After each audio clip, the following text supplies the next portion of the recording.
있습니다. 그 1절 앞부분에 보니까 뭐라 되어있어요? 다윗이 아비멜렉 앞에서 뭐한 채 하다가 미친 채 하다가 쫓겨나서 지은 시하고 제목이 붙어 있습니다. 여기 아비멜렉은 사무엘상 21장 10절에서부터 15절에 나오는 아기스 왕을 가리키는 말씀입니다. 우리가 잘 아는 것처럼 다윗이 그 당시에 가장 싸움 제일 잘한다는 누구를 이겼어요? 골리앗을 때려붓습니다. 골리앗은 어느 나라 사람이죠? 아말렉 사람이에요? 예, 블리스의 사람이에요. 뭐 틀릴 수 있어요. 다 알 것 같으면 저도 모르는데 어떤 때는 생각이 안 나는데 뭐요? 예, 블리스의 사람이에요. 블리스의 사람. 자, 그런데 이 블리스의 사람인데 다윗이 믿음으로 나아가서 물맷돌 5개로 이 사람을 물리쳐버리고 말았어요. 그랬더니 누가 이겼어요? 이스라엘이 이겼죠. 그죠? 이스라엘이 다윗만 이긴 게 아니라 이스라엘이 이겼어요. 그러니까 사람들이 전쟁에서 이기고 돌아올 때 노래를 부릅니다. 뭐라고 노래를 불러요? 사울은 천천히요. 다윗은 만만이다. 사울이 그 말을 들으니까 은근히 뭐가 나요? 예? 자기는 천천히고 자기보다 몇 배나 뛰어나다는 거예요. 10배나 뛰어나다. 지금 다윗은 자기가 뭐가 됐죠? 사위가 됐잖아요. 근데 사위도 뭐 필요 없어요. 이 사위도 필요 없고 자기 왕권이 지켜져야 된다. 그리고 사위에게 왕권이 가도 좋다 생각. 근데 사울은 아니, 누구에 가야 된다는 거예요? 자기의 아들, 특히 이름이 요나단에게 자기 왕권이 가야 된다고 생각했던 사람이에요. 그러니까 그때부터 철저하게 뭐 합니까? 예? 예, 핍박을 가하는.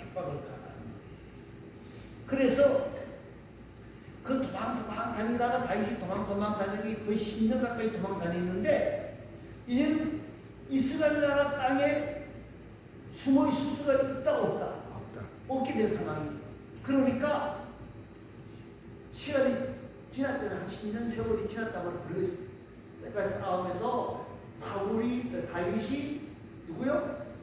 골리앗을 이긴 지 벌써 한 10년이 지나가요.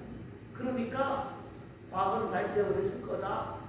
그러니 내가 어디로 피난을 가자? 예? 블레셋으로 피난을 가자. 이 블레셋도 여러 동맹이 있는데 다 왕으로 불렸어요. 자, 도망을 갔어요. 갔는데 그 아기스 왕의 신하들이 보니까 누구가 온 거예요? 다윗이 온 거예요. 저거 우리 뭐예요? 원수 아니야. 우리의 골리앗을 물리쳤고 우리나라를 못 살게 굴었던 저놈 아니다. 그러면서 분위기가 화끈해지고 있는 거예요. 아직 아기스 왕이 나가기 전이었어요. 그러니까 아기스 왕에게 이들이 이야기를 할 거 아닙니까? 그러니까 그때 다윗이 어떻게 생각하면 아차 뭐야? 잘못했구나 하는 걸 깨닫게 되었죠. 그래서 그때 뭐 하는 거예요? 미친 지 않아요. 할렐루야. 이제 질질 풀리고 막 갖다 붙이고 그러면 아기스 왕이 와서 딱 보더니 뭐라 그래요? 그러면 그렇지. 제정신 가진 놈이 왜 여기 오겠어? 저 미친놈 빨리 내쫓아버려라. 미친놈 죽여봐야 뭐요? 그럼 미친놈 죽여봐야 뭐 좋은 소리 못하고 그러니까 빨리 내쫓아버려. 그래서 쫓겨나와서 지은 시가 오늘 본문에 있는 시. 여러분 쫓겨나와서 다윗이 하나님 앞에 자기 신세 탄양하는 게 아니고 원망하는 것이 아니라 뭐 하는 거예요? 자, 1절 말씀 한번 읽어보시기 바랍니다. 내가 여호와를 항상 송축하며 내 입술로 항상 주를 찬양하리이다. 자, 자신이 자신의 신세 탄양하는 게 아니고 원망하는 게 아니고 하나님을 뭐 한다는 거예요? 찬양한다. 찬양이라는 말은 하나님의 사랑을 깨닫는 사람들이 목소리로 할 수 있는 최고의 예술입니다. 찬양입니다. 찬송입니다. 할렐루야, 하나님을 찬양하자. 찬양할 때에 하나님의 능력과 권능을 노래하게 되어지는 것입니다. 우리가 예수 믿으면서도 찬양을 잊어버린다는 말은 그 믿음이 헛된 믿음이요, 감격이 없는 믿음이다. 그렇게 말씀할 수가 있고요. 여러분, 우리가 하나님 앞에서 예수를 믿는다고 말하면 그 예수님의 능력과 권능 구원에 대해서 찬양하게 되어져 있어요. 찬양할 때 놀라운 능력이 나타나게 되어진다는 거예요. 자, 2절 말씀입니다.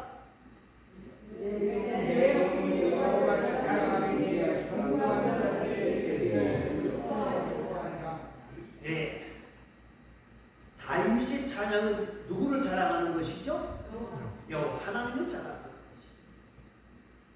자랑이라는 말은 할랄, 우리가 할렐 같은 말이거든요. 할렐, 자랑하라, 찬양하라, 밝게 비추라. 찬양은 뭐냐? 하나님을 뭐 하는 거예요? 찬양이라고요? 예, 하나님을 자랑하는 게 찬양이에요. 우리가 찬양은 내가 은혜 받기 위해서 하는 거다라고 생각하는 사람들이 많이 있는데 그게 아니고, 찬양은 하나님을 자랑하는 것이. 여러분, 우리가 살다가 보면 공고하고 짜증이 나고 힘들 때 있고 뭐 여러 가지 어려움을 당할 때가 있습니다. 그때에 찬양을 하게 되어지면 뭐가 찾아온다? 이를 듣고 기뻐하리로다. 공고한 자들이 이를 듣고 기뻐하리로다. 우리가 찬양을 하게 되어지면 낙심과 좌절과 짜증과 이 어려움 속에 빠져 있을 때에 찬양하게 되어지면 뭐가 생긴다는 거예요? 기쁨이 생기는 능력이 있다는 거예요. 여러분, 우리가 힘들고 어려워요. 그럴 때 찬양하게 되어지면 역사가 나타나게 되어져 있다는 거예요. 여러분, 범브란트라고 하는 사람이 있습니다. 루마니아에서 복음을 증거하던 목사님이었는데 13년 동안 지하 감옥에 갇혀 있었습니다. 그것도 독방에 지하 감옥에 갇혀 살았어요.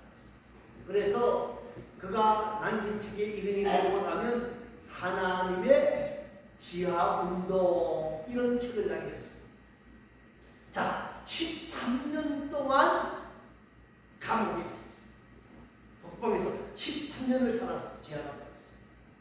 그랬는데 13년의 기간이 길지 아니했던 것은 나에게 뭐가 있었기 때문이다?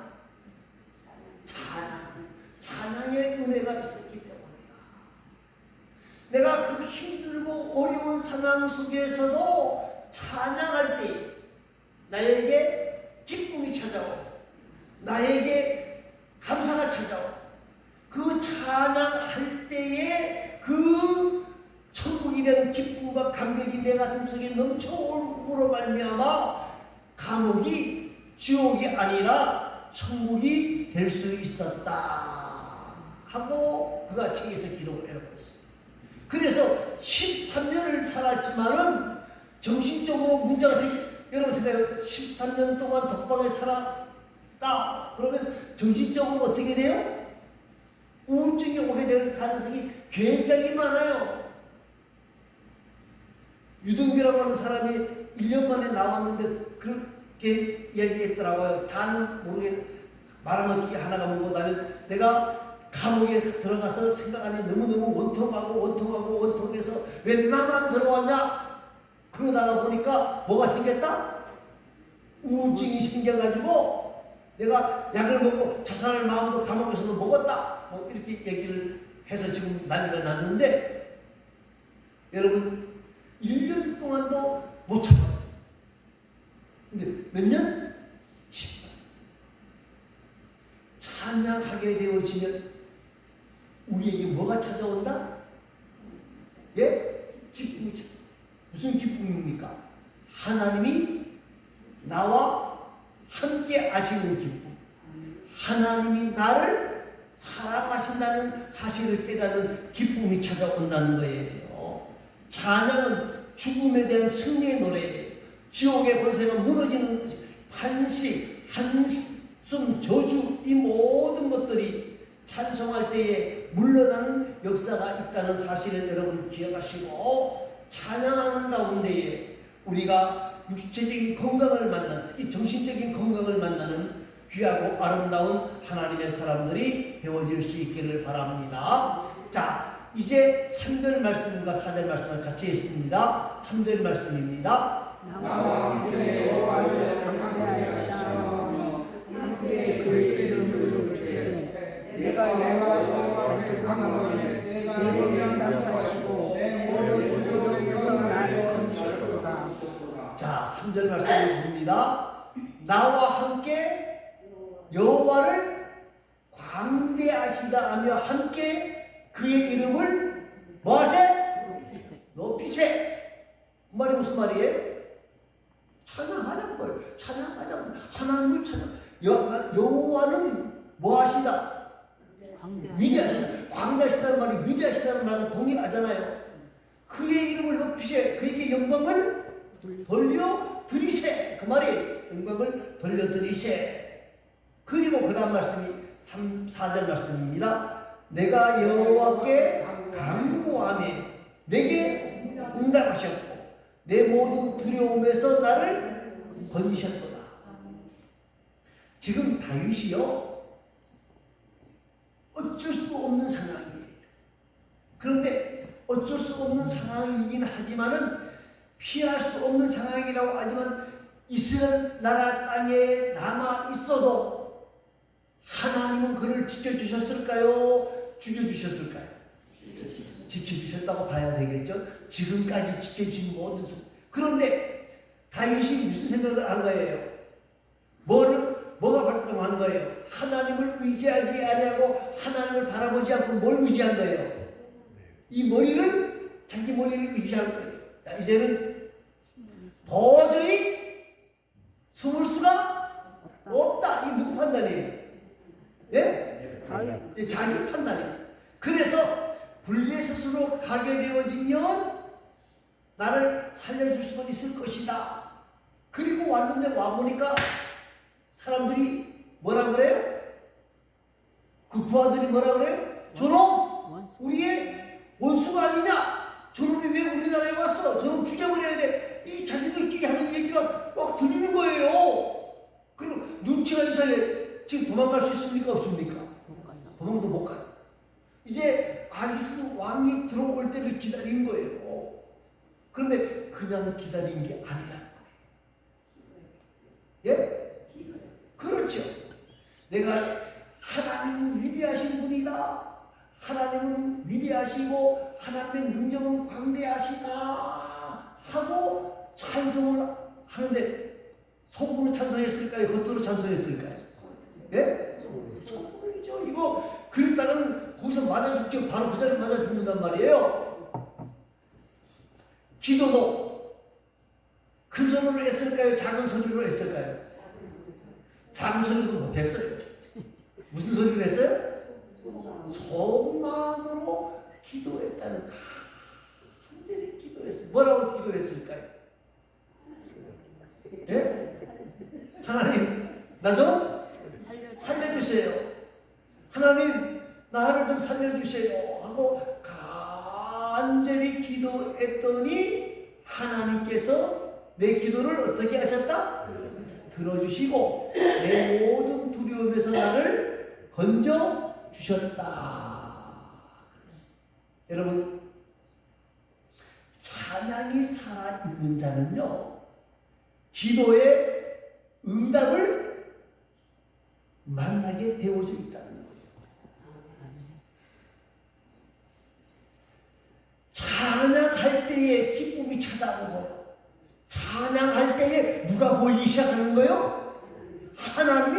시작하는 거예요. 하나님이 보이니까 그때 하나님 앞에 뭐하게 되어지는 거예요? 기도하게 되어지는, 기도하게. 찬양하면서 기도하게 되어지는 거예요. 그랬더니 하나님이 나의 기도에 응답해 주시고 건져 주셨다라고 노래하는 거예요. 여러분, 찬양의 능력은 기쁨의 능력이고요. 찬양의 능력은 기도의 응답의 능력이에요. 여러분, 히브리 기자가 우리에게 말합니다. 항상 찬미의 제사를 드리자. 말은 찬양은 입술의 열매인 기도의 능력의 은혜를 만나게 되어진다고 하는 것을 보여주는 거예요. 템플이라고 하는 목사님이 캠브리지 대학에서 설교를 부탁을 받았어요. 그래서 무슨 말씀을 증거할까 그러다가 기도를 응답하시는 하나님 하는 제목으로 말씀을 들고 전했습니다. 그런데 말씀을 전하는데 한 학생이 손을 들면서 이렇게 말하는 거예요. 목사님, 지금 어느 시대에 기도가 응답된다고 말씀하십니까? 기도가 응답되는 것은 우연입니다. 우연입니다.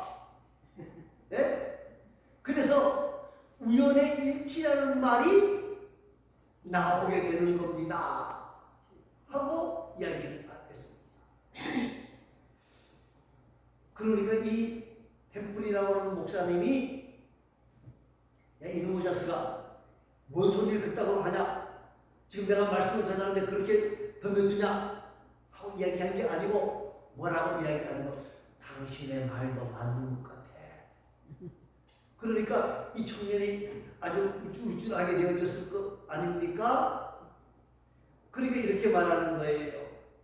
그런데 이상한 것은 기도하면 우연히 생기고 기도를 안 하면 우연히 안 생긴다. 그래서 나는 뭐 한다는 거예요? 기도한다. 기도의 응답이 되는 것은 우연이든 아니든 기도하면 뭐가 생긴다는 거예요?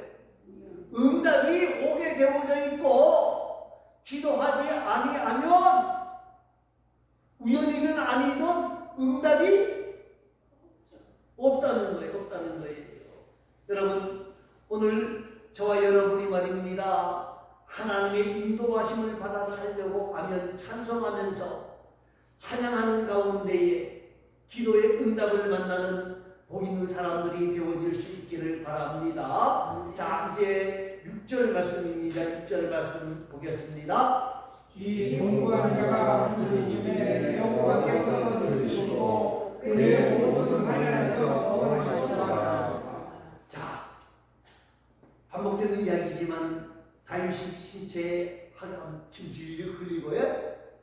그리고 어그적거리고 그러니까 어떻게 해요? 아비스 왕이 들어와 보니까 저놈은 뭐예요? 미친놈이에요. 미친놈. 미치지 않고 저놈이 여기 올 리가 없지. 야, 미친놈 빨리 뭐하라? 쫓아내. 그래서 이 공고한 자가 부르짖을 때에 여호와께서 들으시고 자기에게 뭘 주셨다는 거예요? 지혜를. 무슨 지혜를 주셨어요? 예? 미친 죄야. 미친놈처럼 불어라. 그러면 살 수 있습니다. 하나님 응답을 주셨다는 거예요. 응답을 주셨다는 거예요. 여러분, 다윗은 자기를 가리켜서 뭐라고 말합니까? 이 공고한 자다. 공고한 자라는 말은 뭐예요? 비천하고 가난하고 억압받는다는 의미에서 나온 말이에요. 지금 정말 어렵고 어려운 상황 속인데 하나님께서 자기를 그 모든 환난에서 뭐요? 구원할 수 있는 지혜를 주셨다는 거예요. 여러분, 찬양하게 되어지면 기쁨이 오고 찬양하게 되어지면 기쁨만 오는 게 아니라 찬양하다가 사람은 기도하게 되어지고 기도의 응답을 만나서 모든 문제를 해결받게 되어지는 역사를 만나게 되어진다는 거예요. 그러므로 힘들고 어렵더라도 우리에게 중요한 것은 하나님 앞에 엎드려 뭐하는 사람? 찬양하는 가운데에 하나님의 역사를 만나는 자가 되어지라 하고 말씀하고 있는 거예요. 사랑하는 성도 여러분, 찬양의 능력은 나뉩니다. 다시 말하지만 우리에게 뭘 준다고요? 기쁨을 줘요. 기쁨을 줘요. 낙심과 좌절과 여러 가지 문제들 우울증 작달도 다 물리칠 수 있는 능력이 뭐냐? 찬양의 능력이에요. 찬양하게 되어지면 모든 걱정도 죄악들이 싹 사라져 버려요. 누가 누구를 이기는 거예요? 하나님이 사단을 싸그리 다 악한 영들을 물리쳐 주시는 은혜가 있다는 거예요. 기도하다가 보면 찬송하다가 보면 기도가 저절로 나오게 되어져서 저절로 나오게 되어져 기도의 응답의 역사를 만나게 되어진다는 거예요. 찬양은 더 나아가서 우리에게 구원의 은총을 우리에게 허락하신다는 사실을 기억하면서 더 많이 우리 모두가 하나님 앞에 찬양하는 일에 힘쓰고 애쓰는 복되고 아름다운 하나님의 사람들이 되어질 수 있기를 간절히 소망합니다. 우리 다 같이 기도하실 때에 하나님 앞에서 신방을 위해서 기도해 주시고 우리 이지영 장로님 감사함 드렸는데 우리 이지영 장로님에게 하나님이 건강에 은혜 주시기를 위해서 기도해 주시기를 부탁드리겠습니다.